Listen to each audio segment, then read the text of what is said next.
se reanuda la sesión. Tiene la palabra para informe el letrado defensor de Marcos Álvarez García y Pilar Málaga Mantiñán. El letrado señor Gordillo Álvarez Valdés. No sé si también al representante... Sí, a título lucrativo. A Cristina Málaga, señoría. Cristina Málaga. Pues muchas gracias. Tiene la palabra, señor letrado. Con la venia, señoría. En defensa de Marcos Álvarez, Pilar Málaga, Cristina Málaga participa a título lucrativo, y también en su día de don Antonio Málaga, fallecido como bien sobre la sala el 11 de agosto del año pasado, y que se ha declarado por la sala la extinción de la responsabilidad criminal por fallecimiento. En primer lugar, como cuestiones previas, nosotros, como defensa de estas tres personas, mostrar nuestra total solidaridad con esas 269.000 largas perjudicados víctimas, mostrar nuestro reconocimiento a la labor del Ministerio Fiscal en ese trabajo que ha hecho y la exposición durante 2 días, indudablemente en varios temas jurídicos pues no estamos de acuerdo y por eso somos defensa, y manifestar que aunque somos los primeros en intervenir en concepto de defensa después de la defensa del señor Merino, nuestra intervención, nuestra participación en los hechos es una participación muy secundaria, muy residual, muy accesoria, somos, por así decirlo, unos proveedores de último nivel, ¿no? Vamos a hacer nuestro informe brevemente, pero en 3 apartados muy claros. En primer lugar, los hechos que se nos imputan. En segundo lugar, esa calificación jurídica. Y en tercer lugar, las pruebas, o mejor dicho, las contrapruebas que tenemos para demostrar que no han intervenido en los hechos y que procede la libre absolución de los 3. En primer lugar, nos tenemos que dejar claro quién es Pilar Málaga y Marcos Álvarez. Pilar Málaga y Marcos Álvarez son personas que trabajan en el mundo de la filatelia. Son comerciantes, son personas que a título individual, como autónomos, han comprado y han vendido, en su momento sellos, como explicaremos, y en otro momento material filatélico. Es una profesión, es un medio de vida, y ciertamente de eso han estado manteniéndose durante muchos años. Concretamente, Pilar Málaga, desde el año 1990, comienza con su padre, don Antonio Málaga, y en el año 1996 se independiza y lo realiza solo. Con su hermana Cristina, incluso crean esa sociedad que veremos luego posteriormente que aparece. Hasta el año 2006 está Pilar y Cristina interviniendo a título particular las dos. Marcos también tiene una participación muy residual, puesto que también tiene una participación de compra y venta de material filatélico y que, como veremos ya, desde nuestro punto de vista, ya ha tenido las consecuencias penales correspondientes. Esta compra y venta se realiza a varias sociedades, a varias personas, y Foro Filatélico no es más que un cliente más. No es, ellos no tienen nada que ver con Foro Filatélico. No tiene nada que ver con lo que hemos estado oyendo, los contratos, de 3 tipos de contratos, no tiene nada que ver si son financieros o no, el objeto social, no tiene nada que ver si es una contabilidad fraudulenta o no tiene nada que ver con las cuentas, ni incluso con esas 3 redes que nos ha contado el representante del Ministerio Fiscal que existen, de proveedores, etcétera. Son unas personas que desde hace muchos años, desde 1990, trabajan en el mundo de la filatelia. Se ganan la vida en la filatelia, comprando y vendiendo material filatélico. Y lo hacen siempre con factura, siempre pagan mediante cheques y transferencias. Es que en un momento ha habido metálico. ¿Quién va a defraudar? ¿Quién va a engañar entregando cheques o transferencias? Lo hacen con el correspondiente IVA, señoría. Lo hacen con el correspondiente IVA. Y cuando vemos las facturas que presentan cuando declaran, vemos que todas ellas tienen el IVA correspondiente. El folio, por ejemplo, 60.745 de Marcos Álvarez, viene el IVA, entonces, en la fecha de la factura, que es año 2003, del 16%. Vemos también que Pilar Málaga también incorpora al procedimiento la factura correspondiente, otro ejemplo, en el folio 60.741, factura del 13 de marzo del 2003, Actio Collection, y Pilar Málaga coloca y sitúa el correspondiente IVA entonces por la fecha de los hechos el 16%.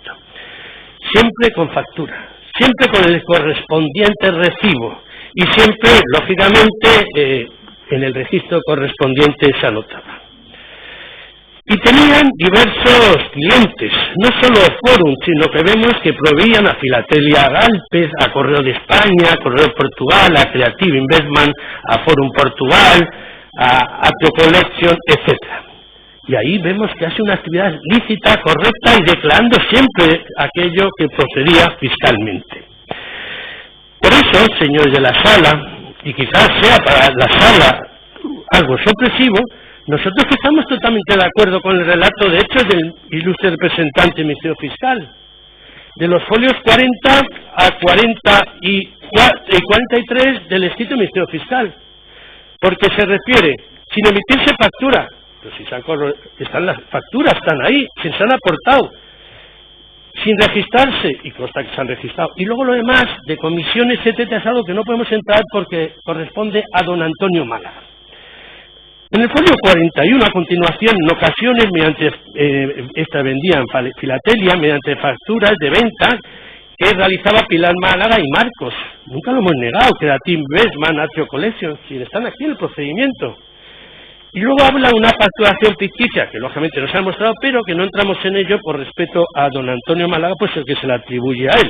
Habla también el ilustre representante del Ministerio Fiscal de unas comisiones 35×10 con el señor Briones, que no entramos en ello porque, como bien sabe la sala, el señor Málaga ha fallecido.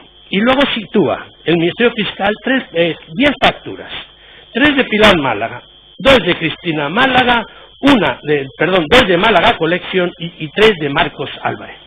Estas facturas las han reconocido mis representados en la sala. Han dicho que son suyas. No son ficticias, no son falsas, son suyas. Y no llevan el correspondiente IVA porque son a Forum Portugal. Y lógicamente parece ser que no tenía la correspondiente necesidad del pago de IVA en ese momento. Y ahí se termina. No hay más. ¿Han emitido facturas? Sí. ¿Reconocemos las 10 facturas? Sí. ¿Reconocemos que se han facturado? Dice sin facturas. Pero si están las facturas aquí. Si las facturas que constan el procedimiento tienen IVA. Y lo demás correspondiente a nuestros dos clientes hoy sentados en el banquillo, Marcos Álvarez y Pilar Málaga, no hay más. Luego se nos cita una cuenta corriente de Cristina Málaga, que como bien sabe la sala también defendemos, participa a título lucrativo, donde tiene 95.989 euros en una cuenta en Suiza. Nunca lo hemos negado. Existe se ha embargado la cuenta, y ese dinero, como ella declara repetidas veces, es un dinero que su padre le entrega. Y una cuenta con todas las garantías totalmente legal en Suiza, su padre le ingresa ese dinero, 95.000 euros, que se han embargado y por eso es partícipe a título lucrativo. Pero es de extrañar, y hay que decirlo, que Pilar esté sentada en el banquillo cuando ha realizado la misma labor que su hermana Cristina. Algo totalmente fuera del derecho penal, porque era algo, como decíamos, con IVA, con factura, con registro, y no había un sobreprecio. ¿En qué consiste el negocio, los sellos? A estos señores proveedores, pues comprarlos y venderlos a un precio más alto. Ese es el negocio, como el que compra viviendas, vehículos, joyas, relojes. Se compra y se intenta vender algo más elevado, porque si no, realmente no habría negocio, ¿no? Y eso es delito. Miren, señores de la sala, cuando Hacienda les investiga a Pilar y a Cristina, y a Málaga Collection, les inspecciona la agencia tributaria y les pone la correspondiente sanción en el año 2006 y cumplen esa sanción administrativa por algún incumplimiento con el tema fiscal. Y lógicamente creemos que ya la inspección tributaria ha concluido aquellas actividades, que no vamos a entrar en ello porque además es tema administrativo que no corresponde en este momento, actividades irregulares en el ámbito fiscal. Pero, insistimos, es medios comerciantes que realizaban entre sus múltiples clientes la entrega de material filatélico y la entrega, cuando fue a Forum Portugal, de sellos. Y decimos, pero esto es material filatélico, mire, luego hablaremos brevísimamente del informe de los peritos de Hacienda, pero cuando en el folio 771 este informe se nos dice, la familia Málaga, ¿a qué se dedicaba? Pues a suministrar fichas y material filatélico a Fórum. No lo hemos negado nunca, nunca. Cuando se nos dice, no hay registro, no hay facturas, pero si las hemos incorporado cuando, y yo no he resultado todavía, cuando declaró en el año 2011, el 31 de enero, doña Pilairo Marcos declararon en la Audiencia Nacional ante el Juez Central número 5, y aquí incorporaron albaranes facturas. Incluso colaboraron haciendo un cuerpo de escritura que luego veremos que sirvió para el correspondiente informe pericial. No podemos decir, unas personas que no tienen cuenta en Suiza, que declaran perfectamente sus ingresos, que cuando han tenido problemas han tenido que tener su correspondiente responsabilidad, que no conocen al señor Llorca, lo han dicho repetidamente, no conocemos al señor Llorca. Cuando el ilustre representante del Ministerio Fiscal nos habla, porque no está en escrito de calificación, de unas transferencias, pero si no saben quién es Llorca. No conocen al señor Briones. Pilar Málaga nos decía el otro día, y lo ha repetido varias veces, le he conocido con motivo de estas actuaciones. Marcos, cuando llevaba el material filatélico a Foro Filatélico, no veía al señor Briones. No conocen al señor Llorca, no conocen al señor Briones. Pero es más, señoría, desde nuestro escrito de calificación venimos manteniendo que estamos ante unos hechos que no son constitutivos de delito y que además ya están enjuiciados. Porque un día, en el correo de su domicilio, Pilar Málaga y Cristina Málaga reciben de la Procuraduría General de la República Portuguesa una resolución del 11 del 2016. Se están investigando allí hechos referidos a Fórum Filatélico Iniciativas Gestado S.A.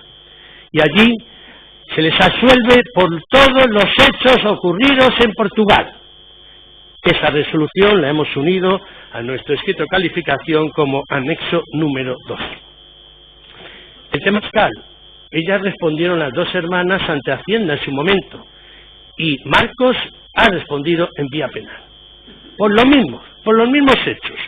Si vemos la sentencia del juez penal número 6 de Alcalá de Henares, que hemos unido como anexo número 3, procedimiento abreviado 108/2013, sentencia del 20 del 10 del 2014, se condena a Marcos Álvarez por delito fiscal. El IRPF del año 2003. Y vemos los hechos de esta sentencia y se dice, con la compra y venta de sellos y material filatélico de la temática Europa CEP años 1956 a 1992. Pero si son los mismos, si estamos en la misma cuestión, si estos hechos ya han sido juzgados y se ha condenado a 1 año de prisión y una multa a Marcos Álvarez por lo mismo. Ciertamente no lo podemos llegar a entender cuando ya la sanción penal por unos hechos que ahí se recogió como delito fiscal y aquí nos intenta ver que es una estafa continuada en concepto de cómplice. Y la hermana, Cristina Málaga, partícipe a título lucrativo. Señores de la sala conocen perfectamente que el juez de instrucción de Suiza, el señor Fournier, en un proceso verbal de audiencia que hemos unido como anexo número 1, entonces todavía vivía don Antonio Málaga, tomó declaración al señor Málaga el 5 de junio del 2008 y no vio ninguna irregularidad, lo dice, ni penal ni administrativa, y procedió al archivo del expediente y permitió al señor Málaga disponer en Suiza de todo el dinero intervenido por las autoridades españolas. No nos interesa ahora, puesto que ya se ha declarado responsabilidad civil extinguida del señor Málaga, pero sí de Cristina Málaga. Participa a título lucrativo, pero si el juez de instrucción de Suiza dice que esto es algo totalmente legal, la cuenta que tenía en Suiza de dinero que le había dado su padre. No estamos ante una facturación ficticia, no estamos ante una factura falsa, no estamos ante una simulación, es un negocio familiar, individual, autónomo, que se ha desarrollado durante muchísimos años con todas las garantías. Segundo, se dice que estamos ante un delito de estafa. Un delito de estafa continuado, agravado y en concepto de cómplice. Es una actividad profesional lo que han realizado profesionales de la filatelia desde hace muchos años. Y no vemos ninguno de los requisitos de la estafa. Ánimo de lucro, hombre, cualquier negociante es ánimo de lucro, ánimo de beneficiarse, para eso está la compra y venta. No hay ánimo de defraudar en ningún momento, ni a los clientes de Forum, ni a los 269.000 perjudicados que no conocen a ninguno, ni a Forum ni a sus clientes. No hay no hay engaño bastante suficiente, no hay ningún tipo de engaño. Pero es que todavía estamos esperando ver una factura falsa de ellos, alguna simulación, alguna actividad ficticia. No hay nexo causal entre esa actividad de ellos y el perjuicio que se ha podido causar, que nos hemos hecho solidarios de esas 269.000 personas. No hay nexo causal. Se nos dice, pero es que son cómplices, que conocían esta actividad. ¿Pero qué van a conocer? Si lo han dicho, y lo ha dicho el propio señor Briones, no conocía a ellos, no conocía al señor Llorca. ¿Cómo van a conocer esa actividad que no vamos a evaluar nosotros si es irregular o no? Y lo que es cierto es que han realizado unos actos, pero que no son actos encaminados a el delito de estafa. Ni conocían ni realizan actos que no son ni necesarios ni no necesarios para complicidad y que lógicamente aquí no tienen ninguna actividad delictiva. ¿Qué pruebas tenemos o qué contrapruebas tenemos para defender esta mañana a nuestros tres representados? Noblemente diríamos, y fíjense que hemos comenzado diciendo que estamos de acuerdo al 99,9% con la calificación del Ministerio Fiscal en cuanto a los hechos. No el tema jurídico, porque lógicamente la estafa no la entendemos por más que lo leamos repetidas veces respecto a nuestros dos representados. Pero mire, veamos, a favor de ellos, declaración de Pilar Málaga, el 31 de enero de 2012, folio 62-626, declara lo mismo que el juzgado declaró luego posteriormente en el acto del juicio oral. Todo lo que hemos dicho, se dedicaba a filatelia, del año tal, del año 90 y tal. Facturas con IVA, Creativ, a Atrio, de acuerdo, facturaban siempre, y está de acuerdo. Y dice, las facturas del folio 42 del escrito del Ministerio Fiscal, estamos de acuerdo. Que sí, que vendió sellos a Foro Portugal y que a Foro Portugal le ha suelto por esto. Ninguna cuenta en Suiza. Y al día de hoy, después de la infracción, la sanción con Hacienda, Pilar se encuentra totalmente exonerada de cualquier cuestión fiscal. Es más, Pilar Málaga, cuando declara ante la Audiencia Nacional, colabora haciendo un cuerpo de escritura, folio 61.954. Y cuando declara, vemos que en los folios 60.710 y siguientes, aporta ella facturas, albaranes, etcétera. Y estas facturas no están ficticias, no son simuladas, y vienen con el IVA de entonces. Son auténticas. Y lo mismo Marcos. Marcos declara también, hace su correspondiente declaración en esa misma fecha, y dice lo mismo, que lleva cada filatelia hasta el año 2006, que vendía filatelia, y que hacía facturas, como vemos aquí. Las facturas son de Marcos, de Pilar Málaga Martiñán y de Marcos Álvarez, con el correspondiente sello que ellos tenían para facturar en Marcos Álvarez García, en Madrid, calle Coslada, número tal. Y Marcos lo dice exactamente igual, se dedicaban a la venta de material filatélico.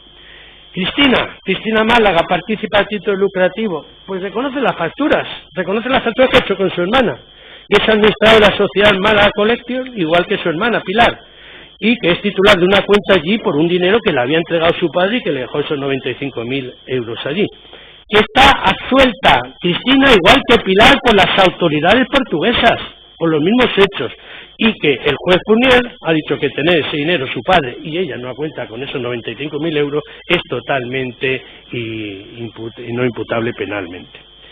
Tenemos declaración de Cristina, de Pilar, de Antonio, que es repetitiva de lo que hicieron en su día, no es que se haya preparado para el juicio, sino lo realizaron ante la autoridad de la Audiencia Nacional, ante el juez central y ahora posteriormente en el juicio oral. Pero es más, podríamos leer también, y se han oído aquí, la declaración del señor Briones. Y podríamos también haber leído, pero por respeto a la que nos lo ha pedido, que no la realicemos por el motivo sentimental de ver algo que manifestó su padre en su momento, pues la declaración del señor Málaga, don Antonio Málaga Sánchez, en el folio 60.821 y siguientes, sigue manteniendo que su hija trabajaba en la filatelia y que se realizaba todo conforme a facturas, registros, IVA, etcétera. Nos dirán, hombre, hay unos informes de la policía científica importantes.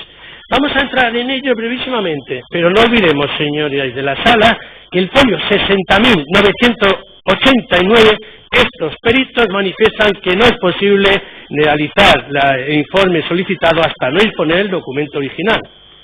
Documentos con fotocopias, conoce la sala perfectamente mejor que nosotros, imposible realizar un informe pericial.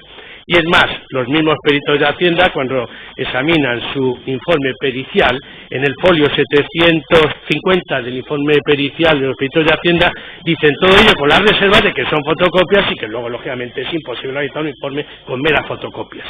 Se ven obligados a realizar el informe. Pero es que el informe, dicen, podría ser de Pilar Málaga. Pilar Málaga reconoce las facturas que ha presentado, sean fotocopias, no, reconoce las facturas de la escrita acusación del fiscal, pero no se puede atribuir más. Y lo que es increíble es que los peritos de Hacienda, a base de suposiciones, de composiciones, lleguen a unas conclusiones que no son ajenas, porque hablan de unas comisiones del 35, el 25, el 10, pero que lleguen a esa conclusión con una fotocopia y a través de una serie de composiciones, etcétera, la verdad es que nos extraña, porque cuando unas personas dicen que es imposible realizarlo, luego sin embargo vemos que lo realizan en contra, parece ser, de lo que ellos mismos habían mantenido. Pero cuando vemos, y sin entrar en ello porque creemos que no tiene valor probatorio ninguno, el informe de los peritos de Hacienda al final, folio 771 de ese informe, terminan diciendo que la familia Málaga, que habla de familia Málaga, se dedicaba a comisionista de compras por cuenta propia al grupo familiar de material filatélico. La familia Málaga compraba y suministraba material filatélico. Y no viene NAS, lo demás se dice don Antonio, y dice que la mercancía que la familia Málaga compraba eran sellos emitidos en años anteriores a Portugal, etcétera. Y esto es el informe del perito, que para nosotros, como decíamos, no tiene ningún valor porque es meras fotocopias, pero es más, es a favor de los dos acusados que estaban sentados al banquillo y también a favor de su hermana Cristina. Nos encontramos que ellos han declarado correctamente en todo momento su actividad y siguen manteniéndole. Nos encontramos que su padre hoy sería una prueba documental que está en la causa, sus declaraciones fueron contundentes, que otros acusados han declarado clarísimamente en qué consistía la labor de ellos y que lógicamente del perito de Hacienda, el señor Amigó, hablar de ese grupo familiar, pero sin embargo lo que ha hecho es unas composiciones con las facturas que no tienen valor ninguno pericial porque son unas opiniones personales no albergadas en ningún documento verdadero. La policía científica igualmente, no es posible en fotocopias y lógicamente no llegamos a ninguna conclusión cuando es ella misma, Pilar Málaga, la que ha aportado esos documentos y ellos mismos dudan de que tengan alguna veracidad. Señores de la sala, y concluimos, estamos ante tres personas que se han dedicado a la actividad de la filatelia durante muchos años. Pilar aprendió, como ella nos ha dicho aquí, de su propio padre, y estas tres personas se han visto inmersas en un proceso penal, en un procedimiento que son totalmente ajenos, porque no tienen relación ninguna con la base de este procedimiento. Era un cliente más Forum Filatélico, en Forum Portugal ya fueron sancionados y absueltos en ese expediente, fiscalmente están totalmente al día con la falta del cumplimiento de esa sentencia condenatoria por los mismos hechos de Marcos Álvarez. Son personas que han realizado su actividad con toda legalidad.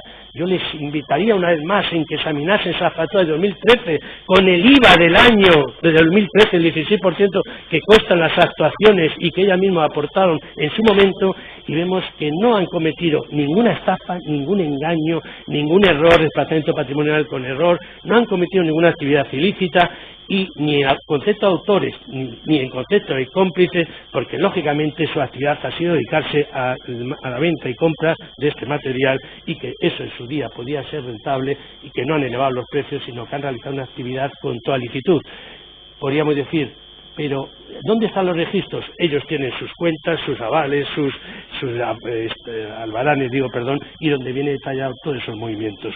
Creemos que de Pilar Málaga, de Marcos Álvarez y de Cristina Málaga en concepto de partícipe a título lucrativo, no hay el más mínimo prueba que pueda inculparles en este delito de estafa continuada, ya sea en concepto de cómplice o en cualquier otro concepto, que debe procederse a su libre absolución y que no hay ningún motivo, ninguna mínima prueba o indicio para condenarlas. Por eso pido la sentencia absolutoria respecto de los tres. Muchas gracias, señora magistrada presidenta.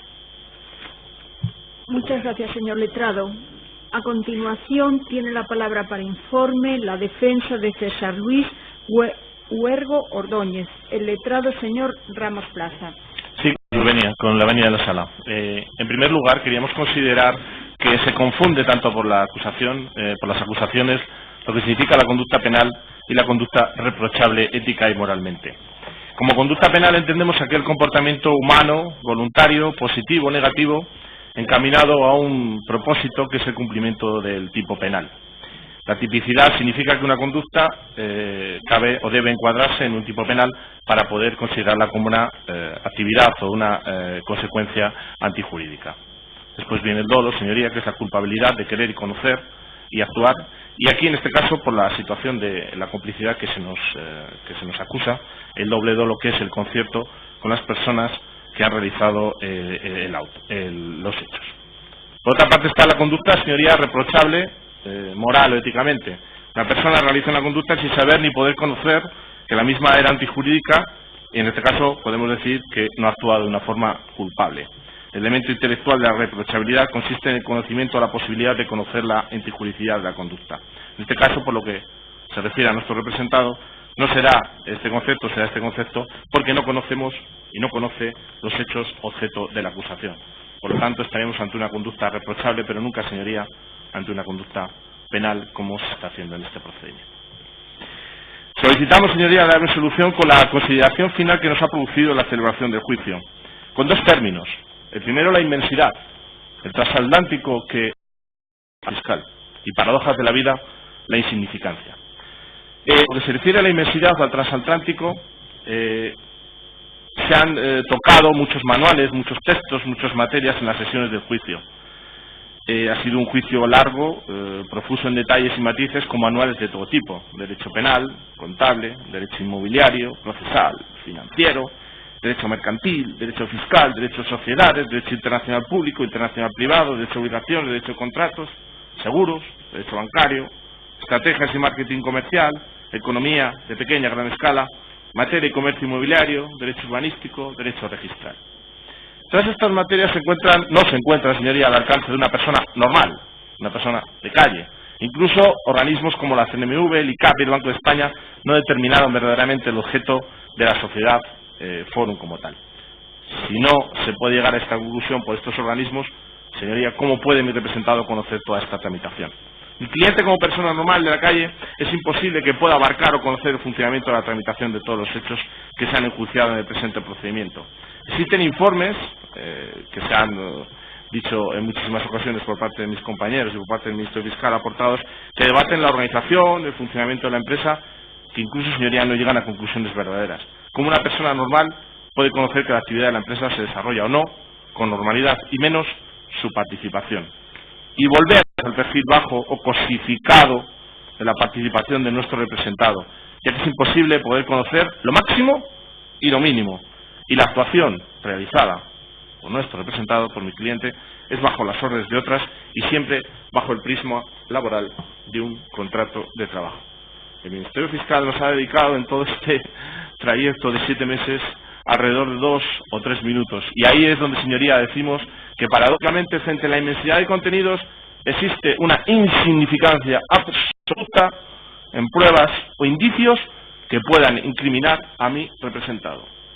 Mi cliente no tiene conocimientos financieros, ni de marketing, ni comerciales, ni mercantiles, ni de contratos o sociedades, ni de contratos bancarios, ni contables. Ya que mi representado pertenecía, como ha dicho el Ministerio Fiscal, como hemos expresado y como se ha declarado, a una orden religiosa. Y al salir de la misma, sus conocimientos normales son escasísimos, por no decir nulos. Mi representado, señoría, no realizó ninguna gestión operativa o de organización de ninguna de las empresas para las que trabajó por contrato laboral. Tampoco tiene conocimientos filatélicos, ninguno. No confeccionó ningún contrato ni factura. No tuvo contacto con ningún tipo de proveedor, ni ningún operador de la venta o compra de sellos. No se relaciona el nombre de mi representado con ninguna actividad comercial, ni con la administración en toda su extensión. Nadie, proveedores, sociedades, administraciones, vincula a mi representado con los hechos debatidos en el presente procedimiento. No emitía, señorías, órdenes de actuación de gestión de las empresas para las que trabajaba, ni realizó ningún tipo de albarán. No tenía poderes de la sociedad, no tenía firma en ningún banco de las sociedades, no realizó actividad o transacción económica alguna. Y, señorías, es muy importante, y después la analizaremos brevemente, sucintamente, no tiene ninguna compensación económica obtenida fraudulentamente. ¿Qué actuación realizaba entonces nuestro representado para estar acusado en el presente procedimiento? Meras actuaciones de organización de las oficinas, meras actuaciones ordenadas del funcionamiento de la empresa. Es más, señorías, no conoce absolutamente nada del mercado de sellos, como hemos explicado anteriormente. Meras actuaciones propias de la actividad por cuenta ajena, desconociendo operativa, organización e incluso el propio objeto social de la empresa. Se dedicaba a compra y venta de sellos, me refiero a la empresa, nada más ni nada menos. Insignificancia, señorías, porque la acusación formalizada no ha sido fundamentada en pruebas y todo lo mencionado anteriormente, ejercicio de nuestro representado sin conocer nada y siguiendo órdenes, no es ningún delito.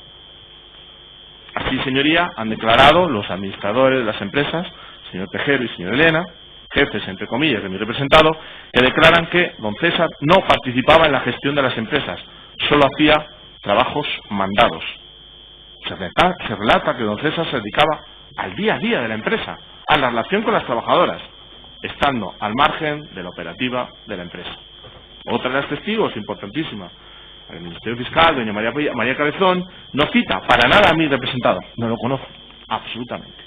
Doña Gema del Río, otra de las testigos, expone con una claridad absoluta que don César no se dedicaba a la gestión, organización u operativa de la empresa. Realizaba gestiones propias de oficina, sin emitir facturas, albaranes, sin estar presente en ninguna de las reuniones propias de la empresa de gestión o de la inspección que se le realizó. Doña Isolde Mau, trabajadora y secretaria, que se recuerda que era testigo de esta parte, señoría, a la que se renunció y hizo suya al Ministerio Fiscal, declara sobre nuestro representado que don César trabajaba por contrato y realizaba actuaciones propias de la oficina, siempre encomendado. Jamás le dio instrucciones. Es más, él recibía instrucciones por parte de los administradores o por parte de sus jefes. Nunca don César emitió ninguna instrucción y el jefe era el que daba las instrucciones en cargo a don César. No realizaba ninguna indicación sobre la operativa y gestión de estas empresas.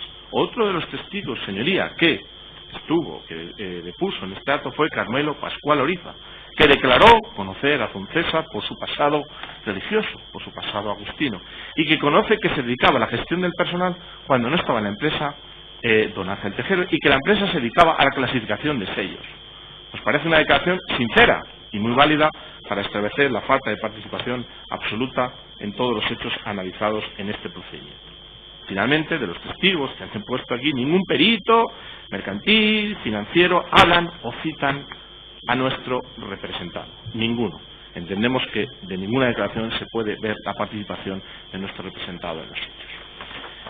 Por lo que se refiere al delito masa, al delito continuado, al delito absurdo, amplio, sería, nosotros no hemos tenido ningún tipo de participación. En el delito masa entendemos como la existencia de un hecho de conducta delictiva de naturaleza fraudulenta. Debes conocer y querer realizar ese delito masa. Ya no existe ninguna prueba, señoría, que acredite nuestra participación en este delito masa por lo que se refiere a nuestro representado. El sujeto en este delito masa debe ser sujeto pasivo, masa o víctima, que es el público, la sociedad o una masa de consumidores. Señoría, es imposible que nosotros hayamos realizado ninguna actividad dirigida a los 200, a estafar o a hacer un delito contra los 269.000 afectados en esta causa. Nos limitamos, señoría, a realizar actividades mandadas y, si me quiere, al transporte de unas cajas en una furgoneta, en un camión. El lucro global es otro de los elementos que se analizan dentro del delito masa. Es el importe exagerado de perjuicios sufridos. Don César no ha recibido, señoría, ningún lucro, ni grande ni pequeño, sola y exclusivamente el establecido en las nóminas que ha aportado el Ministerio Fiscal. Dolo. Recaer sobre un conjunto masa ingente. Señoría, solicitamos la absolución porque no se ha acreditado la participación de mi representado en ese delito masa, ni como cómplice, ni como autor, ni como en ninguna de las formas de participación establecidas en el Código Penal. Nos imputan, señoría, la complicidad. He dicho que no conocemos, he dicho que no sabemos, he dicho que estamos fuera absolutamente de toda operatividad. Y cuando hablamos de complicidad, nos estamos refiriendo a una cooperación anterior o simultánea a la ejecución delictiva, sin la cual, señorías, el hecho es igualmente posible, aunque dicha cooperación contribuye eficazmente a facilitar su realización, removiendo obstáculos, aumentando las comodidades o añadiendo nuevas garantías de éxito de impunidad, siendo preciso que ese resultado haya sido eficaz. ¿Qué hemos hecho, señoría? ¿Qué hemos hecho para facilitar única y exclusivamente la realización de este supuesto delito, masa ingente que nos imputan? Es una actividad pura y exclusivamente accesoria. No somos parte imprescindible para que este delito supuesto establecido se pueda cometer. Imposible. Y aparte, desconocíamos absolutamente todo lo que se estaba realizando. No hay dolo, señoría. El dolo de partícipe consiste en la conciencia y voluntad de coadyuvar la ejecución de un hecho delictivo, por lo que es impune si se cree el contrario, siendo la modalidad de sus actos el ser accesorios, de auxilio no necesario, periféricos, secundarios y no causales respecto del resultado, como el caso presente ocurre. Transportábamos, señoría. Nada más ni nada menos. Por lo que se refiere también a la complicidad y al dolo, no es suficiente ya el dolo único, sino aquí, señorías, debemos establecer el dolo doble, es decir, el conocimiento del actor de la acción, querer ejecutarla, conocimiento de las circunstancias esenciales del derecho principal que se ejecuta y, señoría, el acuerdo con la ejecución de este supuesto delito. No se cumple ninguno, ni conocíamos la acción, ni queríamos hacerla, ni las circunstancias, ni teníamos ningún concierto con nadie. Ejecutábamos acciones propias del acto, propias de un prisma, propias de un contrato laboral, bajo el prisma laboral. No se da en este presente caso, señoría, la figura de complicidad en nuestro representado y no se ha demostrado que así pueda ser en el presente procedimiento. Señoría, no ha obtenido como uno de los elementos principales de la estafa el enriquecimiento. Nosotros no hemos obtenido ningún enriquecimiento. Hemos realizado, repito y reitero, acciones encomendadas, seguir instrucciones mandadas, desconociendo absolutamente la realidad de estos hechos o lo que se estaba realizando. Concluyendo, en el auto 520-2015, 26 de noviembre de 2015, en el que resolvía la sala nuestro recurso de apelación al autoprocesamiento, y en referencia siempre a esta actividad laboral que ejercitaba nuestro representado por cuenta ajena, nos contestó el tribunal diciendo que bueno, que no era una actividad neutra y no era una actividad inane porque transportaba y porque incluso, señorías, se había dedicado a realizar confección de facturas en que figurase mayor volumen de mercancía. No se ha dicho nada en este procedimiento de esa actividad de mi representado porque no la ha realizado nunca. Es decir, se decae uno de los principales valores, uno de los principales cimientos de la acusación. Y la otra es que se tenía que ver mediante pruebas, no mediante indicios, que esa actividad, considerada por nosotros inane, neutra, banal, se consideraba como una actividad absolutamente necesaria para la realización del delito. No se ha conseguido, señoría. Incluso dice, bueno, lo dejaremos al tribunal o al juicio que se demuestren todas estas acusaciones o todas estas aseveraciones que se dicen en el acto de procesamiento, y no somos nosotros, dice el tribunal, quienes debemos de determinar, y será ese momento el momento procesal oportuno. Señoría, no se ha llegado a ese momento procesal oportuno porque no hemos realizado ninguna factura y no hemos realizado ninguna actividad de complicidad en ninguno de los hechos que aquí se han enjuiciado dentro de la inmensidad, dentro de ese transatlántico. Nosotros somos, dentro de ese transatlántico, es que no se nos puede ni considerar, señoría. Finalmente, y es relevante, y se me quedó en el último informe jurídico realizado por el Ministerio Fiscal, que no se cita absolutamente para nada a nuestro representado en el análisis de la complicidad y del carácter necesario no de la actividad realizada. Claro, es que nosotros no somos absolutamente necesarios, sustituibles totalmente, lo podría haber realizado otra persona, otra empresa o cualquiera. Simplemente no somos absolutamente necesarios, con lo cual decae incluso la complicidad. No le cita, señoría, ni le aprecia como elemento necesario, ni establece las bases por las que debe conocer la supuesta estafa o el supuesto contenido incriminatorio y su funcionamiento, porque no hay suficientes elementos de prueba que demuestren el carácter volitivo, la intención de mi representado. No han sido capaces, señoría, de acreditar ese carácter volitivo de don César, y su actuación, repetimos, es inane, neutra, reprochable, bueno, moralmente, bueno, éticamente, bueno, penalmente, señoría, no corresponde. No realiza una actividad esencial con la cual pedir una condena de 3 años por estafa, complicidad en este transatlántico y dar una especial importancia a mi representado, pues nos llena absolutamente de sonrojo, porque no ha realizado ninguna actividad, ninguna instrucción que pueda determinar una condena ya no de 3 años de prisión, señoría, sino de 12 años en los que pues mi cliente ha padecido esa condena y mi cliente cree que no ha realizado ninguna actividad porque no conocía, no sabía y no tenía ningún concierto absolutamente con nadie. Finalmente, se refirió de pasada que mi cliente había movido sellos personalmente. No sé si es un canto al sol o es dejarlo ahí por si acaso, pero mi cliente en ningún momento ha realizado esas actividades, y las actividades que ha realizado las hemos descrito bajo ese prisma laboral, y recibiendo siempre instrucciones fuera de lo que es la operativa, que no vamos a analizar y no vamos a entrar. Pero, señoría, el desconocimiento absoluto nos lleva a solicitar la sentencia absolutoria con todos los pronunciamientos favorables. Gracias, señorías. Muchas gracias, señor letrado. A continuación, tiene la palabra la defensa del acusado Manuel Pinto Martelo, el letrado señor Sánchez García. Sí, muchas gracias, señoría. Con la venia de la sala, en primer lugar, para sumarnos a los agradecimientos de mis compañeros precedentes a la sala por el esfuerzo y dedicación en el desarrollo del plenario.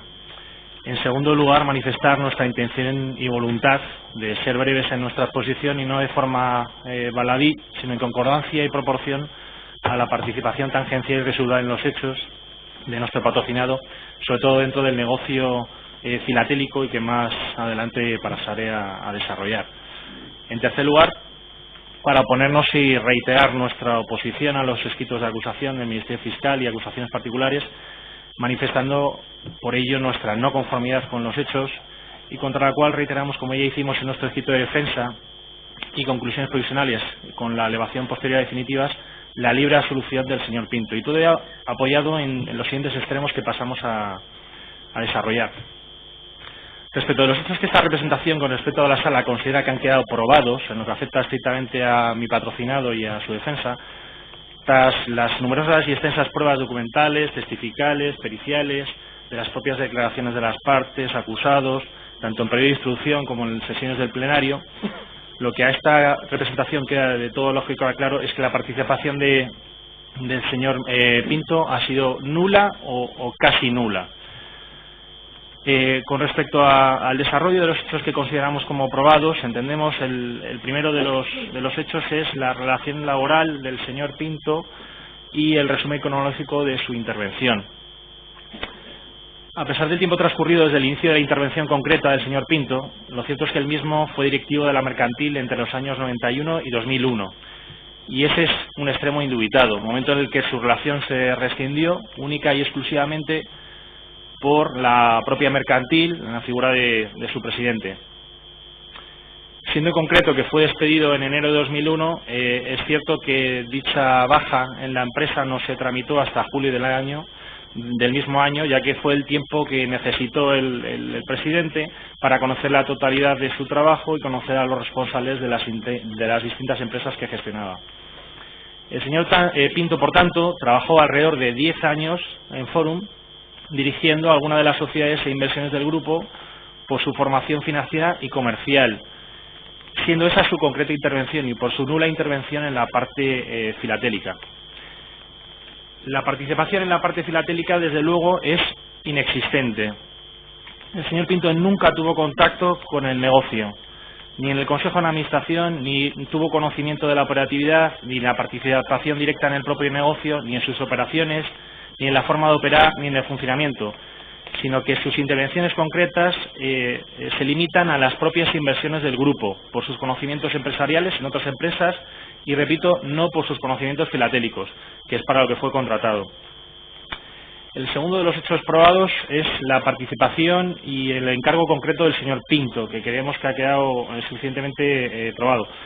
Después de analizar de forma profusa todas las intervenciones del resto de acusados, testigos, la propia intervención del Ministerio Público y después de las numerosas sesiones que se han celebrado en este acto, el único extremo indubitado entendemos que es que la participación concreta del señor Pinto en el ámbito filatélico no ha sido probada, ni a nivel puramente negocial ni a nivel contable de la mercantil, así como en las operaciones derivadas del mismo, no habiendo sido citado ni siquiera a modo superficial o tangencial como responsable de ninguna de las actuaciones que aquí se están enjuiciando por actividad filatélica, siendo por tanto su concreta participación la laboral, como un trabajador más, cumpliendo estrictamente con las instrucciones que ahí se le daban y que en cualquier caso eran actuaciones incardinadas dentro de una misión concreta de sanear algunas de las inversiones externas que tenía la sociedad y de la de proponer nuevas inversiones.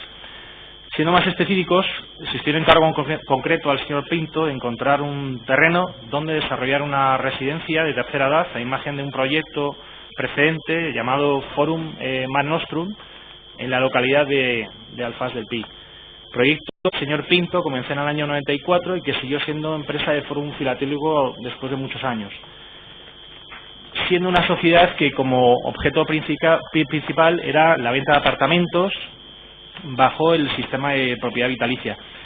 Este era un negocio para inversión institucional y de largo recorrido con ingresos permanentes para inversiones con carácter de legalidad y apariencia real, ajustadas a norma, que no brindaban indicio alguno que hiciera pensar por el señor Pinto en operaciones que no fueran de buen derecho, siendo inversiones reales y legales, con rendimientos y plusvalías legales y con un apoyo de contabilidad exquisita.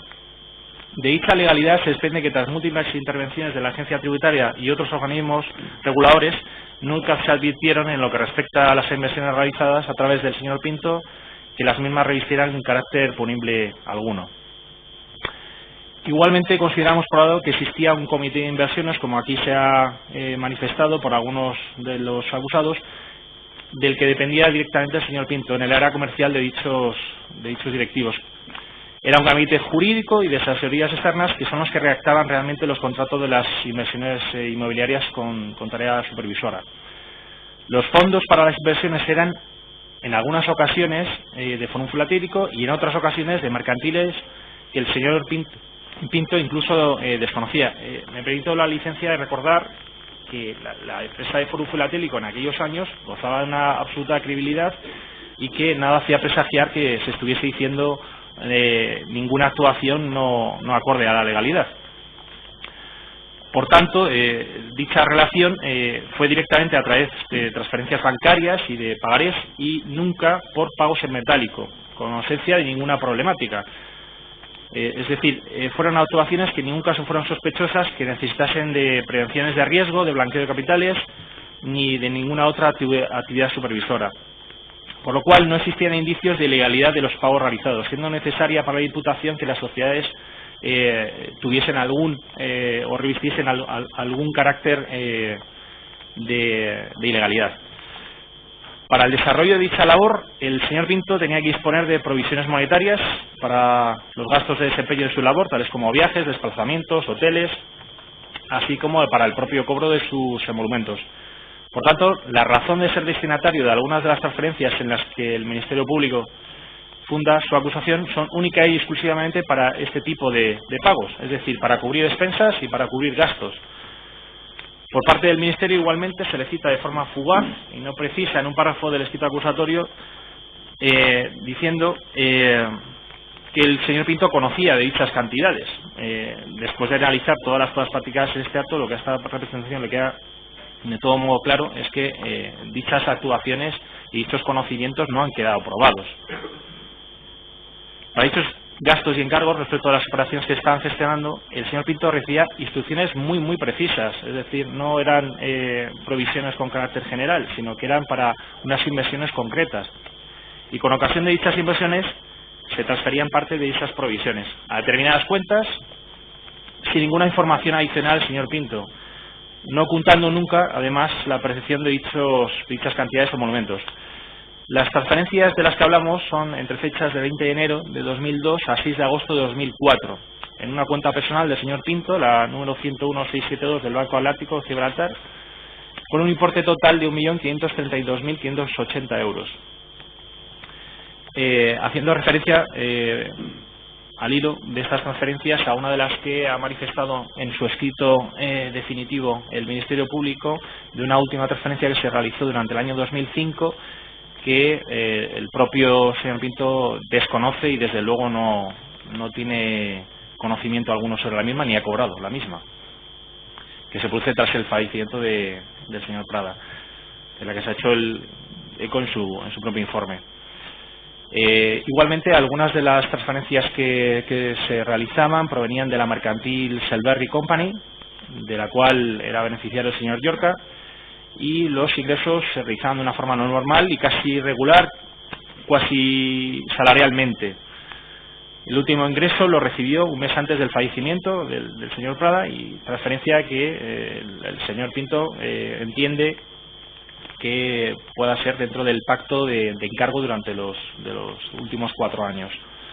El motivo de la apertura de dicha cuenta en Gibraltar no era algo casual, sino que era porque el trabajo que se iba a desempeñar comprometía a empresas de carácter extranjero y también a inversores que eran tanto nacionales como internacionales.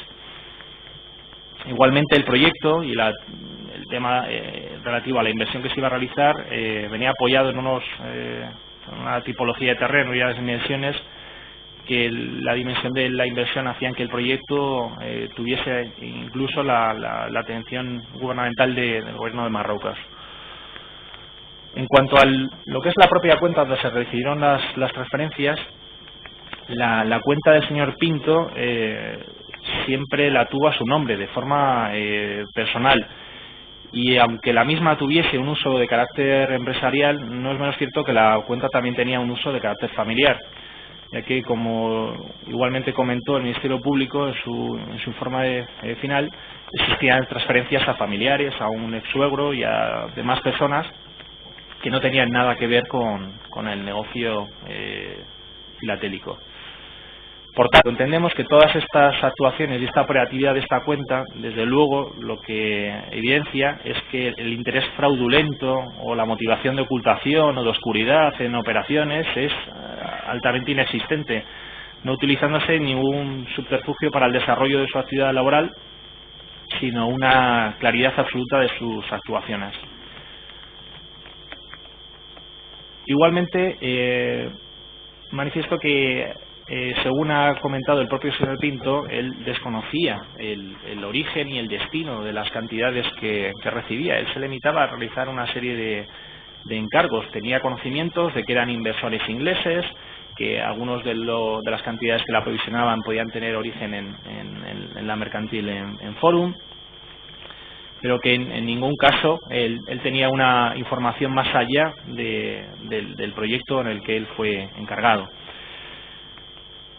En tercer lugar, con respecto a los requisitos del tipo de blanqueo de capitales que se le imputa al señor Pinto, evidenciando que existe numerosa jurisprudencia aplicable y que ha sido ya citada por algunos de mis compañeros precedentes y que sobradamente conoce la sala,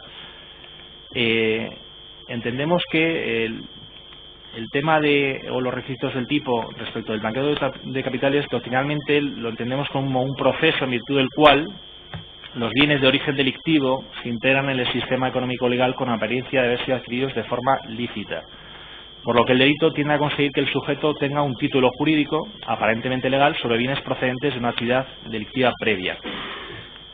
Pues bien, de las actuaciones concretas y probadas por parte del señor Pinto se deduce a sensu contrario que ni conocía que las cantidades que percibía como aprovisionamiento proceden presuntamente de la realización de delitos graves o de su ilicitud, ni se han procurado actos de engaño concretos del señor Pinto tendentes a ocultar o encubrir dicho origen, percibiendo y transmitiendo estas cantidades según instrucciones concretas a través de una cuenta de carácter personal, en la que están autorizados incluso sus propios hijos. distando por tanto de una cuenta considerada como pantalla o para ocultar movimientos, ni por último para ayudar a quien ha realizado infracciones, ya que la información que disponía el señor Pinto, repetimos, era muy específica y era para realizar las inversiones que se le habían encomendado. Por lo tanto, toda la información de carácter tangencial del origen y destino de esas cantidades, el propio señor Pinto las desconocía. Por tanto, entendemos que con el debido respeto no se cumplen de forma estricta los requisitos del tipo para su aplicación, ya que si bien es cierto que su concreta actuación podría revertir en beneficios para las propias mercantiles en las que participaba, no es menos cierto que aquellas conductas que tienden a incorporar al tráfico legal bienes, dinero o ganancias obtenidas en la realización de actividades delictivas, dicho proceso requiere del conocimiento, por tanto, de su origen, de los beneficiarios y el destino de dichas ganancias. Datos no aplicables al señor Pinto y que, por tanto, se impone necesariamente el hecho de excluir de la sanción penal como blanqueo comportamientos absolutamente que desde esta representación entendemos como inidóneos o ineficaces para comprometer el bien jurídico protegido, por no estar orientados ni a ocultar ni a encubrir dicho origen, ni por tanto a ayudar a eludir la persecución del delito base, siendo dichas actuaciones completamente claras y perseguibles con una facilidad absoluta por parte de los organismos adecuados al efecto. Por tanto, y para terminar como conclusión, pues reiterar el hecho de no considerar, a la vista de estas conclusiones, la conducta realizada por el señor Pinto como tipificable, solicitando la libre absolución de mi representado, con todos los pronunciamientos favorables, de forma subsidiaria, en el caso de apreciar la tipicidad de la conducta de mi representado, al igual que hicimos en nuestro escrito de conclusiones definitivas, solicitamos la aplicación de los artículos 21.5 y 21.6 respecto de las dilaciones indebidas y la atenuante por la reparación del daño existente. Muchas gracias. Muchas gracias, señor letrado. A continuación, la defensa de Daniel Fuset Llorca tiene la palabra para informe. El letrado señor Lozano Miralles. Sí, con la venia para defender nuestro escrito de conclusiones definitivas y explicarlo en primer lugar. En segundo lugar, haremos una mención al relato de hechos, a los hechos que han sido reconocidos, a los hechos de los que hemos discrepado. Y durante el transcurso de nuestra exposición iremos haciendo, seguiremos la técnica de la subsunción de los hechos en los elementos típicos, de tal forma que nos referiremos a cuestiones jurídicas al hilo precisamente también de cuestiones fácticas. Y luego, por último, haremos también haremos una exposición final de algunas otras cuestiones jurídicas que no hayamos podido exponer al hilo de las primeras. Nuestro escrito de conclusiones definitivas modificó sustancialmente el escrito de conclusiones provisionales porque se produjo en el acto del juicio oral un hecho, determinante, que fue el reconocimiento de los hechos por parte de don Daniel Pouget, aunque, como bien explicitó el otro día el Ministerio Fiscal y el propio Daniel Pouget en su declaración, fue con matices, en el sentido de que aquí no se trata de adjudicarse, que hubiese dado igual, pero de adjudicarse todos los hechos, los cometidos y los no cometidos, sino exclusivamente aquellos de los que realmente se es responsable en su integridad. Y en ese sentido, pues el relato de hechos recoge en gran medida, transcribe el escrito de conclusiones sobre la parte del relato fáctico que se refiere al Ministerio Fiscal, y en algunos casos lo puntualiza, y luego, pues sí que hay un hecho que es claramente, discrepante, que nos referiremos luego más adelante, que es el de la venta de un inmueble propiedad de una sociedad inglesa denominada Ramsey. Al hilo del reconocimiento de los hechos, pues hay hechos que yo creo que había que complementar, porque de esta manera se explica de una forma más clara los hechos que realmente han quedado acreditados. Y luego en las consideraciones jurídicas, pues hacíamos varias cosas. La primera, añadíamos la atenuante de dilaciones indebidas a la atenuante analógica de reconocimiento de hechos. aunque reconocíamos los hechos, sí que tenemos una discrepancia jurídica. Eso no es una cuestión del cliente, es casi una cuestión del abogado, ¿no? Tenemos una discrepancia jurídica real sobre si los hechos que se reconocen tienen trascendencia jurídica o no, y si tienen trascendencia jurídica, si el elemento intencional es el dolo o la imprudencia. También tenemos en algunos casos discrepancias sobre la participación y en otros casos incluso si la participación es como autor o como cómplice, y en ese sentido pues también así lo hemos calificado alternativamente. Y luego sí que tenemos una discrepancia en cuanto a la pena imponible, que especialmente haremos especial mención a la pena de multa. Ahora bien, queremos anunciar una cosa, es decir, si se produjese la condena por blanqueo de capitales, aceptamos esa calificación del Ministerio Fiscal y por lo tanto nos comprometemos a no recurrirla en su caso. Vamos a referirnos ya, sin más preámbulos, a los hechos acreditados en el acto del juicio oral. Respecto a mi cliente, como también han alegado otros defensores, la verdad es que el juicio pues es un poquito tangencial, porque las conductas, digamos, que se le imputan a mi cliente son bastante tangenciales. No tienen nada que ver ni con la estafa ni con las principales operaciones de blanqueo, sino que son unas cuestiones muy concretas y a las cuales se ha dedicado muy tangencialmente la prueba. Aún así, vamos a exponer algunos hechos, digamos, cronológicamente, que son los que se imputan a mi cliente. Don Daniel Pouget, hay que tener en cuenta que es verdad que recibe unas transferencias que reconocemos en el escrito del Ministerio Fiscal, las recibe a título particular, las recibe como ayudas de estudio, las recibe cuando todavía está formándose, cuando no trabaja ni sabe nada ni de Forum, ni de Moviltron, ni de Tritón, no sabe absolutamente nada, y bueno, está estudiando una de las veces en Estados Unidos y recibe unas transferencias o unos cheques, y lo único que se limita pues es a pagar los estudios. Eso el Ministerio Fiscal explicitó que bueno, que eso no era objeto de acusación, pero era una de las cuestiones que nosotros mismos hemos reconocido. ¿Cuándo empieza a trabajar? Eso se produce en el año 2000. ¿Cuándo empieza a trabajar y 2001? ¿Cuándo empieza a trabajar para, digamos, su tío, José Manuel Carlos Llorca Rodríguez? Pues empieza a trabajar con 33 años en el año 2002. Empieza a trabajar concretamente en una sociedad que se llama Inmoviltron, que es una promotora inmobiliaria que compró un edificio en Manresa, lo rehabilitó, hizo allí una promoción, la vendió, etcétera. O sea, trabajó en una promotora. Esa misma compañía posteriormente también hizo en la localidad de Mahón otro proyecto inmobiliario, también lo desarrolló, lo vendió, etcétera. Y en paralelo pues había otra sociedad que también tenía una promoción en Playa de Aro, todo esto ya cuando entra a trabajar mi cliente, que se llama Tritón Carmenara, y efectivamente pues era una promoción. Es decir, lo que hizo mi cliente en principio fue entrar a una promotora.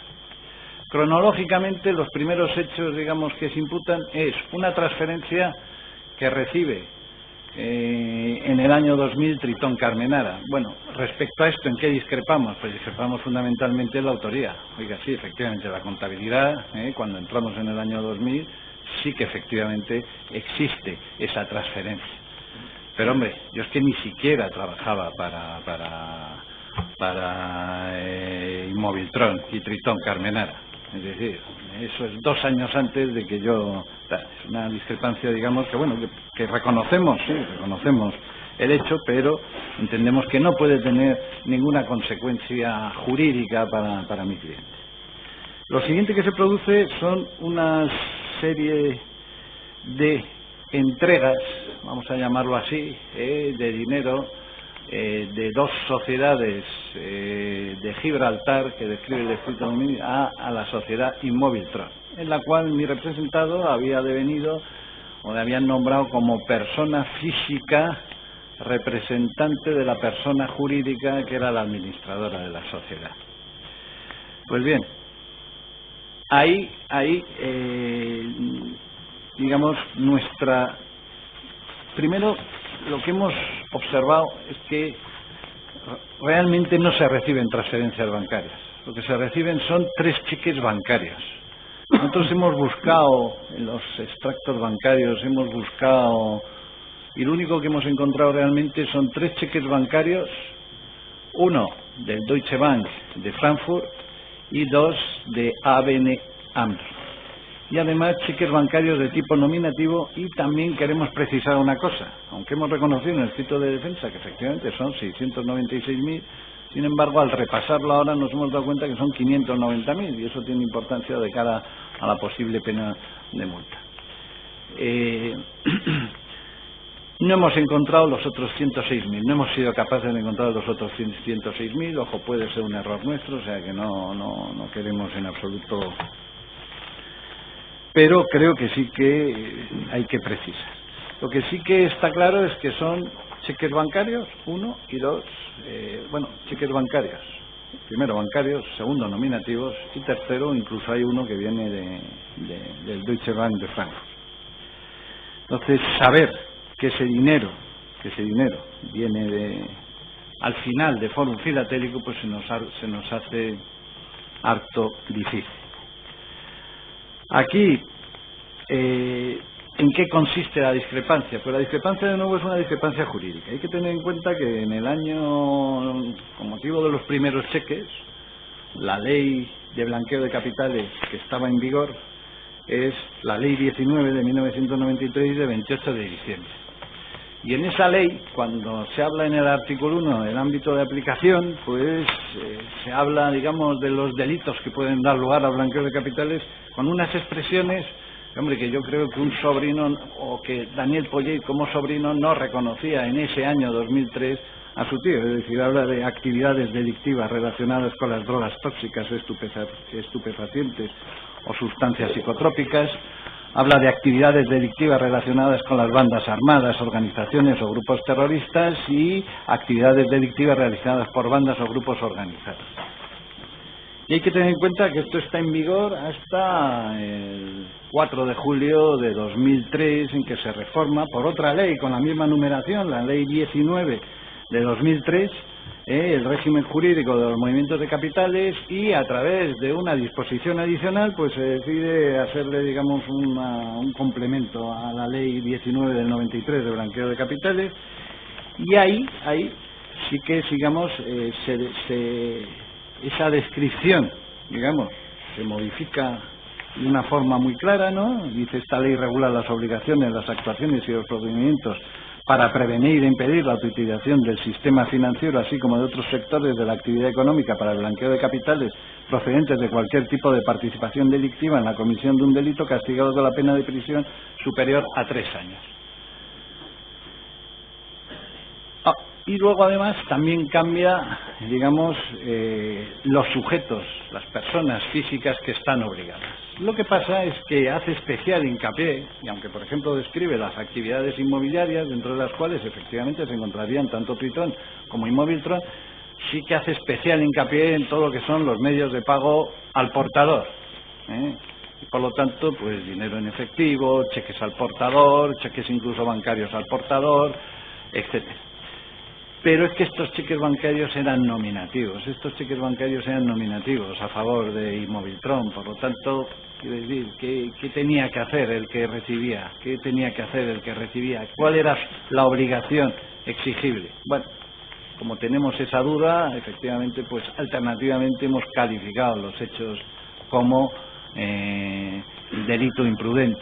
Ahora bien, que podemos descartar completamente que fuese un delito doloso, pues hombre, yo creo que habría que haber acreditado uno que Daniel Puget sabía que entre los clientes de José Manuel Carlos Llorca Rodríguez estaba Fórum Filatélico. 2, que Fórum Filatélico en aquel 2003 era un esquema Ponzi, como han dicho aquí las acusaciones.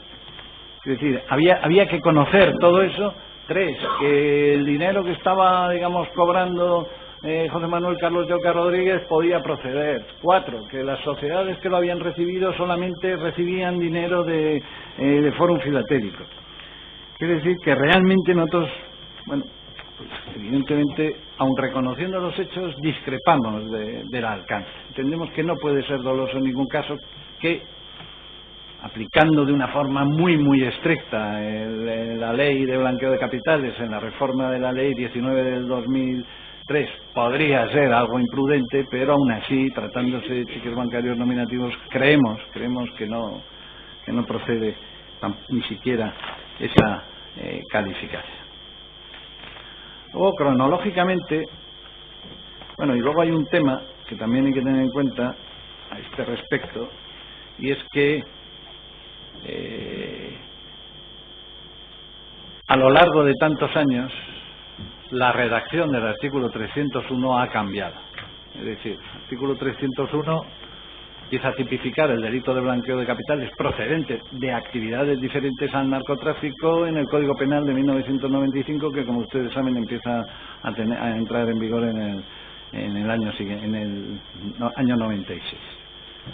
Pues bien, en el año 2003 se produce una modificación ya en el artículo 301 y luego hay otra en el 2010. Entonces, claro, muchas veces estamos pensando en el blanqueo de capitales desde la óptica de 2018. Y esa no era la óptica. El 2018 no tiene nada que ver con el 2003. Eso también tengámoslo en cuenta. De hecho, en el artículo 301 del Código Penal dice, ¿cómo se llama?, el origen de los bienes tiene que ser un delito grave. En el 2003 se habla ya exclusivamente, se le quita el apellido grave. Y luego en el 2010 se mete actividad delictiva, que son cosas, digamos, diferentes. Luego también hay que tener en cuenta que esa sentencia que reiteradamente ha dictado el Ministerio Fiscal de la Audiencia Nacional, condenatoria contra el tío de mi patrocinado, es del año 2005. Por lo tanto, aquí estamos todavía en 2003 y no hay, digamos, pues ningún motivo para que pudiese pensar, digamos, nada extraño en ese momento. Estamos hablando, insisto, del año 2003 y las cosas hay que contextualizarlas. La siguiente actuación, digamos, cronológicamente, es lo que llamamos apertura, que en realidad es una contratación de una caja de seguridad en Londres, el 25 de octubre de 2007. El 25 de octubre de 2007, realmente mi cliente lo que hace es abrir la caja, suscribir un contrato de apertura de caja o contratar una caja, pero no hace ningún movimiento de dinero, no hace absolutamente ningún movimiento de dinero. Eso es responsabilidad y lo explicará con más detalle el señor Fernández Bragado, pero lo que hace Daniel Puget es exclusivamente abrir la caja de seguridad. ¿Que eso constituye delito de blanqueo de capitales? Bueno, tenemos serias dudas sobre esa calificación, que puede favorecer el que luego ahí se cometa un delito de blanqueo de capitales. Bueno, quizás, pero es que no se está calificando los hechos como complicidad, sino como autoría o coautoría. Que se sabía a ciencia cierta que el dinero que se iba a meter en esa caja de seguridad hipotéticamente podía ser de los clientes de Fórum Filatélico. Bueno, a mí me parece que eso ya es mucho imaginar. Me parece que por eso la conducta en ningún caso pudiera ser dolosa. Que sí, que imprudentemente se le pide a su tío, oye, abre una caja de seguridad y ¿cómo se llama?, y que la necesito para el futuro. Bueno, pues bien, eso puede ser efectivamente. Ahora bien, también tenemos que tener en cuenta las fechas, como siempre. Efectivamente, en el año 2005 se ha producido una condena contra su tío por un delito de blanqueo de capitales en una sentencia que el propio Tribunal Supremo califica de extraña, o mejor dicho, extraña la actuación posterior del tribunal sentenciador, que dicta 2 autos de aclaración, digamos, modificando los hechos declarados probados. Pero es que el 23 de febrero de 2007 se había producido la anulación de esa sentencia por parte del Tribunal Supremo. La había revocado íntegramente, íntegramente en lo que respecta al blanqueo de capitales. Y entre otras cosas decía, oiga, ¿cómo voy a condenar por blanqueo de capitales si los hechos declarados probados de la sentencia lo que dice es que la actividad de Antonio Ruiz, que era el imputado, digamos, principal en aquellas actuaciones, tenía su origen en entradas de discotecas, bebidas, etcétera, es decir, una finalidad completamente lícita, en otro tipo de negocios, ¿no? Entonces, si era así, ¿cómo iba a condenar? Es decir, que sí, había tenido un cliente, le había asesorado, había hecho operaciones, digamos, de muchas sociedades, pues como se han visto aquí, igual, ¿sabes? Pero, dice, oiga, es que los fondos tenían origen lícito. Y es en ese momento, octubre de 2007, cuando le pide ese favor digamos, su tío, a su sobrino. Oye, ábreme la caja. Entonces,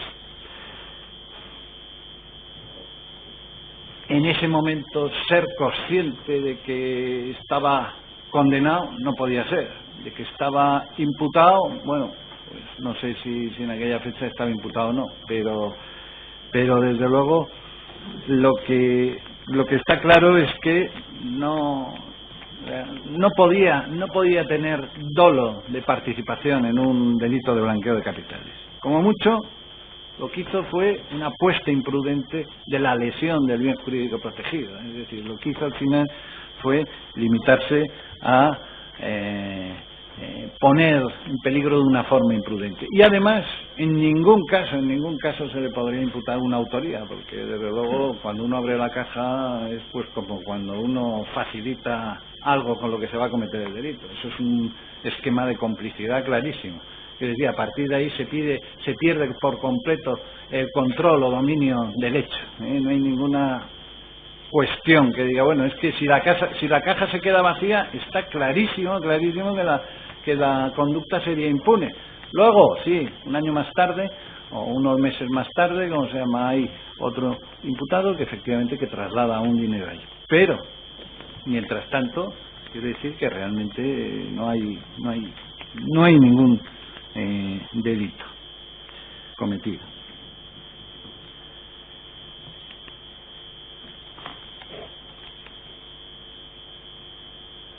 Y luego ya entramos, digamos, en el aspecto, digamos, de las gestiones para la liquidación del patrimonio de Llorca, como denomina el Ministerio Fiscal y como nosotros mismos reconocemos en nuestros hechos. Aquí, de nuevo, quiero decir, hay unas discrepancias de tipo fáctico en 2 cuestiones, fundamentalmente Ramsey y también la discrepancia esencial con el Ministerio Fiscal aquí es de tipo de calificación jurídica. Es decir, en nuestra óptica, todas las gestiones que se hacen no pueden constituir en ningún caso un blanqueo de capitales. Aquí no apelamos al elemento intencional porque efectivamente en esos años ya se conocía que Fórum Filatélico, que el magistrado juez había dictado una orden incluso de detención internacional contra en el año 2008 me parece que fue eso, contra José Manuel Carlos Llorca Rodríguez. Ahí no decimos, ya no hablamos del elemento intencional, aquí lo que hablamos es exclusivamente de los elementos del tipo. Aquí la colaboración, ¿en qué consiste? Pues hombre, consiste precisamente en allanar el camino al comiso de esos bienes que son de una valoración muy importante. Pero desde luego lo que no podemos hacer es decir que unos hechos constituyen un delito porque no lo constituyen, es decir, porque uno lo único que hace en realidad son pregestiones para intentar liquidar.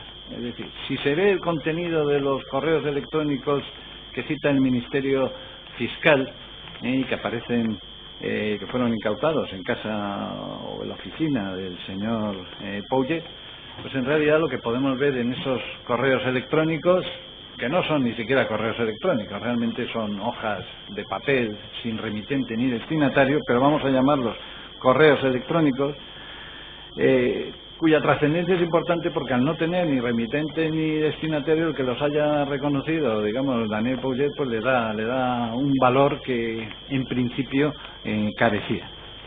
Pues bien, ahí lo único que se habla es de cuestiones de cómo está la situación respecto de determinados bienes. Incluso el propio Ministerio Fiscal, en su escrito de inicial de acusación y posteriormente de conclusiones definitivas, dice, es que mire, es que en todos estos bienes se había dictado una orden de prohibición de disponer y por lo tanto, pues eso, como estaba inscrito en el registro, cualquier actuación hipotética hubiese resultado sin ninguna posibilidad de llevarse a efecto.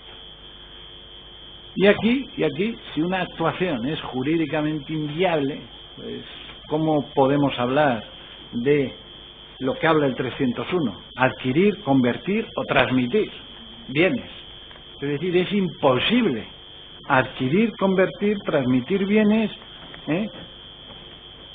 porque no se puede transmitir, porque está prohibido jurídicamente transmitir, porque está anotado en el registro. Entonces, sin esa posibilidad jurídica de actuación, pues ¿qué podríamos hablar? Quizá de tentativa imposible. Bueno, quizá de tentativa imposible, pero la tentativa imposible, la figura de tentativa imposible está pensada para otros supuestos distintos a este que nosotros estamos examinando. Porque lo que exige el artículo 16 del Código Penal es dar principio a la ejecución del delito directamente por hechos exteriores. Aquí no se ha dado inicio a absolutamente nada, pero más, el párrafo segundo dice que dará exento de responsabilidad penal por el delito intentado, dice, quien evite voluntariamente o quien desista de la ejecución. Entonces, quizás la cuestión es si deberíamos plantear que conforme al artículo 304 del Código Penal es un acto preparatorio. Bueno, pues en el artículo 17.1 se dice, la conspiración existe cuando dos o más personas se conciertan para la ejecución de un delito y resuelven ejecutarlo. Pero es que aquí, si se leen los correos, pues lo que uno se da cuenta es que es imposible ejecutarlo. No se puede resolver ejecutar algo que es imposible ejecutar. De tal manera que evidentemente nosotros reconocemos que mi cliente se le encargó intentar liquidar, por supuesto, pero que no lo consiguió.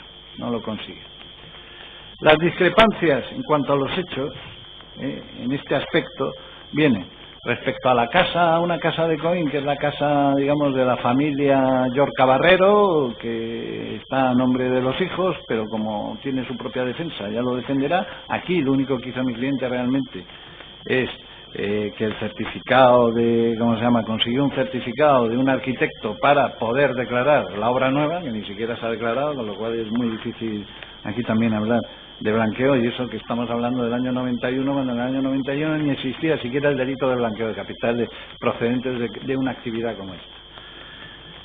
Y luego, la discrepancia esencial, como he dicho, es respecto a la venta del inmueble propiedad de Ramsey. Aquí sí que queremos detenernos un poco porque hemos repasado todos los documentos sobrantes en la causa y todas las declaraciones prestadas en el acto del juicio. Y lo que hemos llegado es a la conclusión que consta en nuestro escrito de conclusiones definitivas, y es que mi representado no tuvo ninguna intervención en la venta. Entonces, ¿por qué decimos esto? Pues lo decimos porque, por ejemplo, Lucía Valcarce decía que la finca era del señor Llorca y que vivía en ella Claudia Roca. Roberto Irache reconoce también que la venta se hizo sin participación de mi cliente, que la hizo por encargo de Claudia Roca, que recibió un poder de Claudia Roca, etcétera. La declaración de la propia API que intervino en los hechos, que dijo que el señor Irache nos dijo que él tenía su novia que se llamaba Claudia, que tenía un apartamento para la venta. La propia declaración de Juan Miguel García Gómez, que efectivamente reconoció que esa era la casa de Claudia Roca, que no sabía nada de Ramsey, pero que era la casa de Claudia Roca. La declaración de mi cliente, que es coincidente con todas ellas. Luego, si vamos a los documentos hay algún documento que es especialmente llamativo. Hay muchos, que los citaré todos, pero quiero decir que hay alguno que es especialmente contundente, ¿no? El encargo de venta, pues lo hace Claudia Roca Urioste y Roberto Irache, o Irache, como se pronuncia en italiano. Pues bien, el 11 de noviembre de 2009. Pues ahí quien firma el encargo es Roberto Irache. Quien ponen que aparece como Claudia Roca es Claudia Roca. La carta de comisión la reconoce Roberto Irache como representante de Ramsey Limited a la sociedad a la que le han encargado la venta. Pero es que incluso cuando luego se concluye, y esto es importantísimo desde luego, cuando se concluye la venta, hay un correo de Rafael López Reyes, responsable de Garur Ventas y Alquileres Marbellas, al tomo 184 de los autos principales, folio 59.577, donde le dice que le acepte que está vendida en ese precio. Y Claudia Roca, no mi cliente ni nadie otro, dice: señor Rafael López Garu, presente. Por medio de la presente confirmo la aceptación de la venta del apartamento en Jardines de Marbella, Club 21, por el monto de 170.000 euros, incluidos en el mismo 5% de comisión de agencia. El poder de venta está en manos del señor Roberto Irache, el cual tendrá todo su apoyo en lo que necesite. Agradezco la atención a la presente Claudia Roca Urioste. Es decir que Daniel Pouget ha participado en estos hechos, pues la verdad es que es sencillamente sería una exageración por nuestra parte reconocer eso, porque es que no ha participado. Y hay muchísimos otros documentos donde efectivamente pues aparece incluso la propia historia de los poderes, es decir, ¿quién solicita a quién los poderes? Bueno, pues los poderes, en primer lugar, los poderes. Roberto Irache, que es el que firma el documento privado, lo que dice es que el poder se lo da a Claudia Roca. Y en segundo lugar, cuando Roberto Irache no puede firmar la escritura, quien pide directamente los poderes para la firma es la propia Sandrine Nicole, que es la intermediaria en la venta. Es decir, la propia agencia es la que firma, la que pide y tramita los poderes, y todo eso está reconocido. A todos ellos se les pregunta: oiga, ¿ha participado Daniel Pouget? Y todos dicen lo mismo: Daniel Pouget no ha participado. Por lo tanto,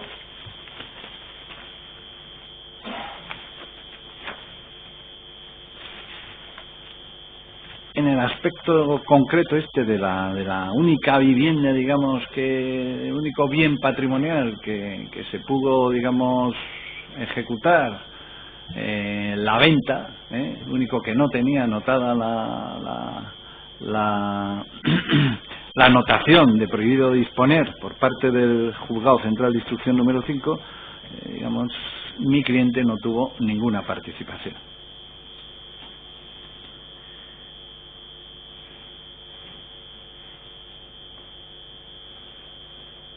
Finalmente, vamos a referirnos a otras consideraciones jurídicas que no hemos hecho o que no hayamos hecho hasta el momento. Hemos dicho que hay también una discrepancia con el Ministerio Fiscal respecto a la concurrencia del atenuante de dilaciones indebidas. También, desde mi punto de vista, no se puede citar la defensa finsa para muchas cosas. Sin embargo, un juicio que ya incluso tiene sentencia del Tribunal Supremo, que ha durado muchísimo menos que donde se ha reconocido que hay dilaciones indebidas o no, pero que hay dilaciones indebidas y que por lo tanto concurre esa circunstancia, pues creo que esa circunstancia tampoco se puede como ya ha expresado el compañero Melero con anterioridad, tampoco se puede discutir aquí. Lo que sí que hay es un hecho objetivo. Mi cliente, en el año 2002, cuando entra a trabajar para Imobiltón, tiene 33 años y ahora mismo tiene 48.